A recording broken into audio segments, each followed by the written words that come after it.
হঠাৎ ঘাঁটি ছাড়ছে মার্কিন সেনারা, ইরাকে নতুন অস্থিরতার আভাস। মধ্যপ্রাচ্যের রাত এখন আরও ঘন, আরও রহস্যময়। পশ্চিম ইরাকের মরুভূমিতে হঠাৎ করেই কাঁপন ধরিয়েছে এক সিদ্ধান্ত। গুরুত্বপূর্ণ ঘাঁটি ছাড়ছে মার্কিন সেনারা।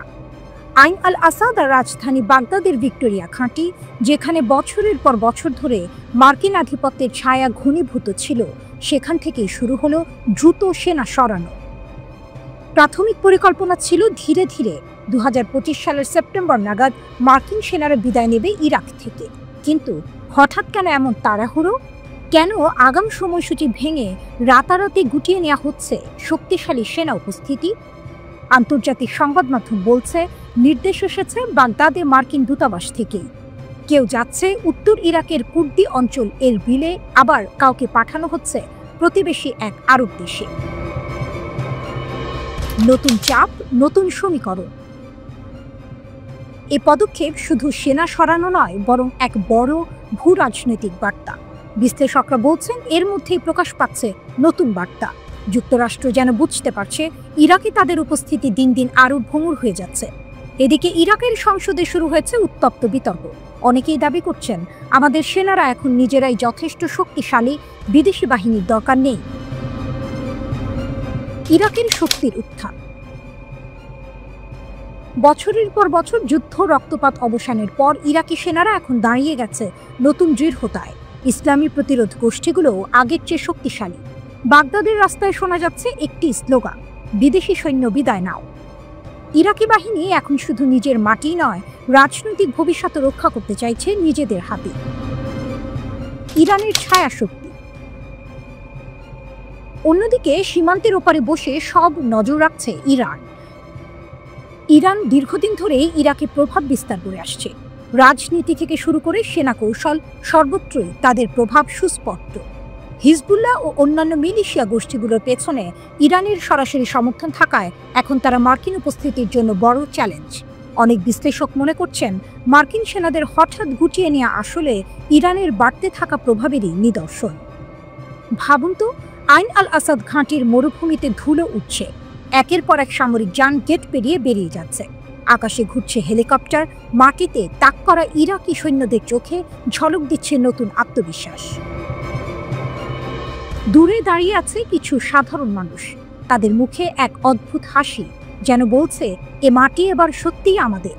এখন প্রশ্ন উঠছে, হঠাৎ এমন তাড়াহুড়ো করে যুক্তরাষ্ট্র কি বার্তা দিতে চাইছে? তারা কি সত্যি ব্যর্থ হয়ে ফিরে যাচ্ছে, নাকি প্রস্তুতি নিচ্ছে আরও বড় সংঘাতে? একদিকে ইরাক ও ইরান জোট বেঁধে শক্তি বাড়াচ্ছে, অন্যদিকে ওয়াশিংটনের অপ্রত্যাশিত সিদ্ধান্ত নতুন রহস্য উস্কে দিচ্ছে। এক কথায়, ইরাকের ঘাঁটি ছাড়ছে মার্কিন সেনারা, কিন্তু মধ্যপ্রাচ্যের যুদ্ধের ঘুঁটি এবার আরও জটিল হয়ে গেল। একটি রাত, অন্ধকার আকাশ, আর সেই আকাশ ভেদ করে উঠে যাচ্ছে অগ্নিশিখার মতো এক দানব। নাম তার খোররামশাহ 5।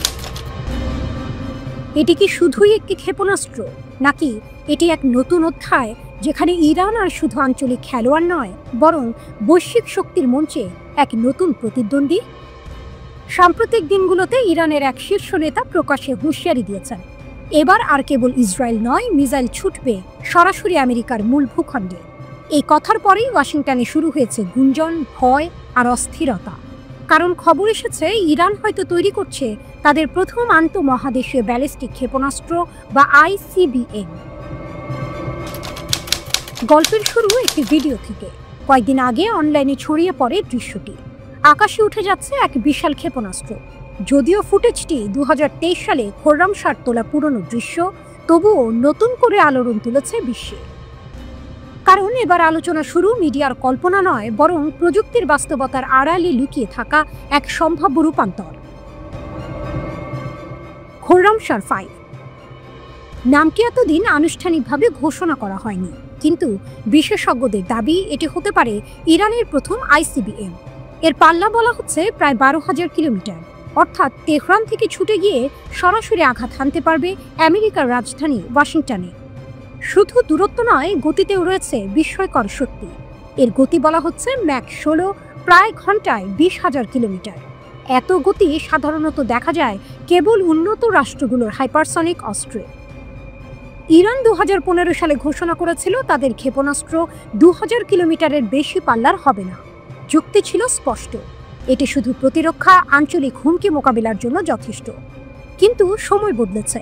ইসরায়েলের আগ্রাসন, যুক্তরাষ্ট্রের অবিরাম চাপ, আঞ্চলিক অস্থিরতা সব মিলিয়ে ইরান যেন তার পুরনো প্রতিশ্রুতি ছিঁড়ে ফেলছে। তবে শুধু রাজনৈতিক সিদ্ধান্ত নয়, প্রযুক্তিগত দিক থেকেও এটি এক মহাকাব্যিক চ্যালেঞ্জ। একটি ক্ষেপণাস্ত্রকে মহাকাশের বাইরে পাঠানো, তারপর আবার বায়ুমণ্ডলে প্রবেশ করিয়ে সঠিক লক্ষ্যে আঘাত করা, এ যেন বিজ্ঞানের সবচেয়ে কঠিন সমীকরণ। আর ইরান যদি সত্যি এটি করে থাকে, তবে তা বিশ্ব রাজনীতির ভারসাম্য পাল্টে দিতে বাধ্য। শোনা যাচ্ছে খোররামশার 5 বহন করতে পারবে 2 টনের ওয়ারহেড, যা অনেক দেশের পারমাণবিক বা বাংকার ভেদী বোমার সমতুল্য। যদিও এখনো নিশ্চিত নয় এটি সত্যি 12,000 কিলোমিটার পারবে নাকি 5,500 কিলোমিটার পর্যন্ত সীমাবদ্ধ। ক্ষেপণাস্ত্র বিজ্ঞানের নিয়ম বলছে পাল্লা বাড়লে পেলোড কমে, তবু এর সামর্থ্য নিয়ে ইতোমধ্যেই পশ্চিমা দুনিয়ায় কাঁপন লেগে গেছে। এখানে মনে করিয়ে দেওয়া জরুরি, ইরান ইতিমধ্যে হাইপারসনিক ক্ষেপণাস্ত্র তৈরি করে বিশ্বকে চমকে দিয়েছে। জটিল গাইডেন্স সিস্টেম, প্রতিরোধী উপাদান সবকিছুতে তারা প্রমাণ করেছে প্রযুক্তির শীর্ষ পর্যায়ে পৌঁছে গেছে। ফলে খোররামশার 5-এর কথিত গতি ও পাল্লা যদিও কারো কাছে অবিশ্বাস্য মনে হয়, বাস্তবতায় তা অসম্ভব নয়। তেহরান এখনো সরকারি ঘোষণা দেয়নি, কিন্তু যখন প্রতিরক্ষামন্ত্রী আজিজ নাসেরজাদে সম্প্রতি বললেন আমরা 2 টনের ওয়ারহেড হাইপারসনিক গতিতে পরীক্ষায় সফল হয়েছি, তখন অনেকে ফিস করে বললেন একে তবে খোররামশার 5-এর ছায়া। গল্পটি রহস্যময়। হয়তো এটি কেবল গুজব, হয়তো সত্যি শুরু হয়েছে এক নতুন যুগ। তবে এক জিনিস নিশ্চিত, এই নামের চারপাশে জন্ম নিয়েছে এক অদৃশ্য আতঙ্ক। আর আতঙ্ক মানেই শক্তি। ইরান সেই শক্তির মালিক হয়ে উঠছে, যাকে থামানো এত সহজ নয়।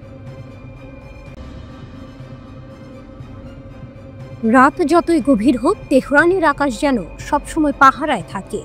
কেউ জানে না কোথায় লুকানো আছে ডজন ডজন ক্ষেপণাস্ত্র, কোথা থেকে উড়াল দেবে শত শত ড্রোন। ইরান এখন এমন এক প্রতিরক্ষা বলয় গড়ে তুলেছে যা শুধু ইসরায়েল নয়, পুরো পশ্চিমা বিশ্বকে ভাবনায় ফেলেছে।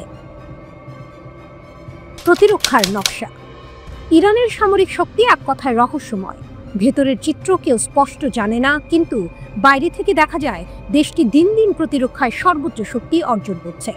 আকাশ প্রতিরক্ষা ব্যবস্থার আধুনিকায়ন থেকে শুরু করে হাইপারসনিক ব্যালিস্টিক ক্ষেপণাস্ত্র, এমনকি আত্মঘাতী ড্রোন, সবকিছুতেই এগিয়ে যাচ্ছে তেহরান।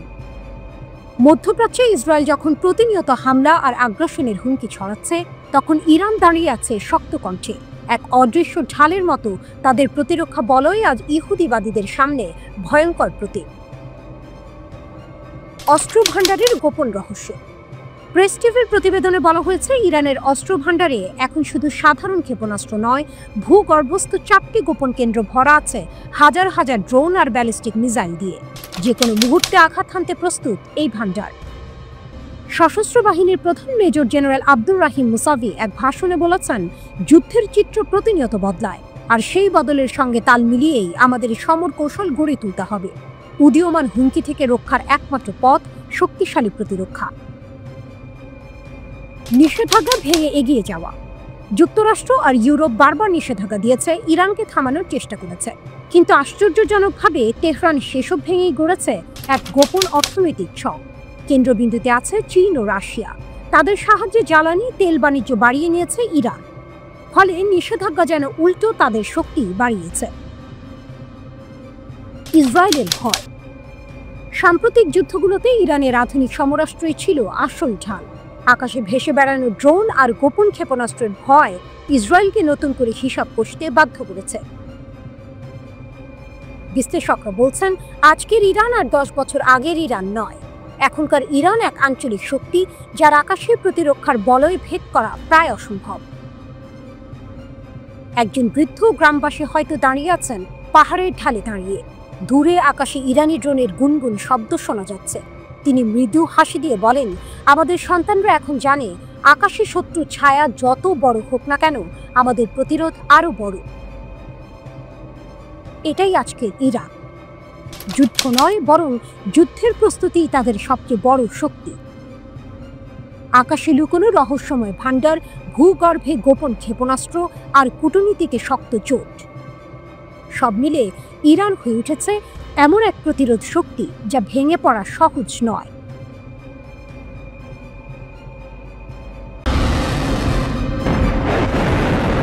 দুই দিক থেকে আগুনের ঋণ। ভারত কি পারবে টিকে থাকতে? উপমহাদেশের আকাশে জমছে এক ঝড়। একদিকে কাশ্মীর নিয়ে পাকিস্তানের হুমকি, অন্যদিকে লাদাখ ও অরুণাচল নিয়ে চীনের আগ্রাসন। দুই ফ্রন্টে দম বন্ধ করে দিয়েছে ভারতকে। এ যেন দাবার ছকে দুই রাজার মাঝে আটকে পড়া এক ঘোড়া, যেখানে এক কদম ভুল মানে শেষ খেলা।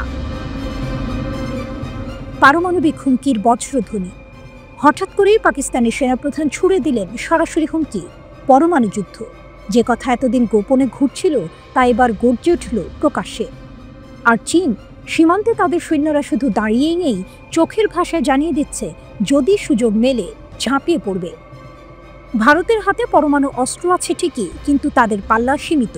যদি পাকিস্তান চীন একসাথে আক্রমণ করে, তখন এশিয়ার মানচিত্র কেঁপে উঠতে পারে। অদৃশ্য মিত্র, সম্ভাব্য শত্রু। যুদ্ধ লাগলে পাকিস্তান ও চীন একে অপরের পাশে দাঁড়াবে, এতে কোনো সন্দেহ নেই। তাদের পেছনে আছে আরেক দৈত্য, রাশিয়া। পুতিন বাহিনীর হাতে আছে RS-28 সারমাট আন্তঃমহাদেশীয় ব্যালিস্টিক মিসাইল, 18,000 কিলোমিটার দূরে আঘাত হানতে পারে। আরও আছে বিউরেভেস্টনিক নামের পরমাণু চালিত ক্রুজ মিসাইল, যার পরিসীমা নাকি অসীম। এই শক্তি দিয়ে চাইলে কয়েক মিনিটেই ভারতকে ধুলোয় মিশিয়ে দিতে পারে মস্কো। তবে শুধু রাশিয়াই নয়, আজকের অস্থির বিশ্বে যুক্তরাষ্ট্র, ব্রিটেন বা ফ্রান্সও যে কোনো মুহূর্তে মিত্র থেকে হুমকিতে পরিণত হতে পারে। দূরপাল্লার খেলায় পিছিয়ে ভারত। বর্তমানে হাতে গোনা মাত্র 5টি দেশ আছে যারা পৃথিবীর যে কোনো জায়গায় মিসাইল দিয়ে আঘাত করতে পারে। রাশিয়া, যুক্তরাষ্ট্র, চীন, ব্রিটেন, ফ্রান্স। এই তালিকায় ভারতের নাম নেই। ভারতের সবচেয়ে শক্তিশালী মিসাইল অগ্নি-ভি পাল্লা মাত্র 5,000 কিলোমিটার। এতে বিশ্বের সব প্রান্তে হামলা করা অসম্ভব। পাকিস্তানের শাহিন-3 মিসাইলের পাল্লা 2,700 থেকে 2,900 কিলোমিটার, যা ভারতকে আঘাত করার জন্য যথেষ্ট। আর চীনের D540 মিসাইল 12,000 থেকে 15,000 কিলোমিটার দূরে লক্ষ্যভেদ করতে পারে, যা যুক্তরাষ্ট্র পর্যন্ত কাঁপিয়ে দেওয়ার জন্য যথেষ্ট। ভারত ভাবতে পারে পশ্চিমা শক্তি তাদের রক্ষা করবে, কিন্তু বাস্তব ভিন্ন। বৈশ্বিক রাজনীতির দোলাচলে যাদের মিত্র মনে হয় আজ, তারা কাল অন্য শিবিরে চলে যেতে পারে। যুদ্ধের সময় দূরপাল্লার মিসাইলবিহীন এক ভারত সুপার পাওয়ারদের কাছে শুধু এক চাপা কার্ড, যাকে প্রয়োজনে উৎসর্গ করা যায়। দুই দিকের শত্রু, সীমিত পাল্লার অস্ত্র, অস্থির মিত্রতা, সব মিলিয়ে ভারত এখন সময়ের বিরুদ্ধে দৌড়াচ্ছে। ভারত জানে শেষ লড়াই শুরু হওয়ার আগে অস্ত্রশালা ভরে তোলাই বাঁচার একমাত্র উপায়।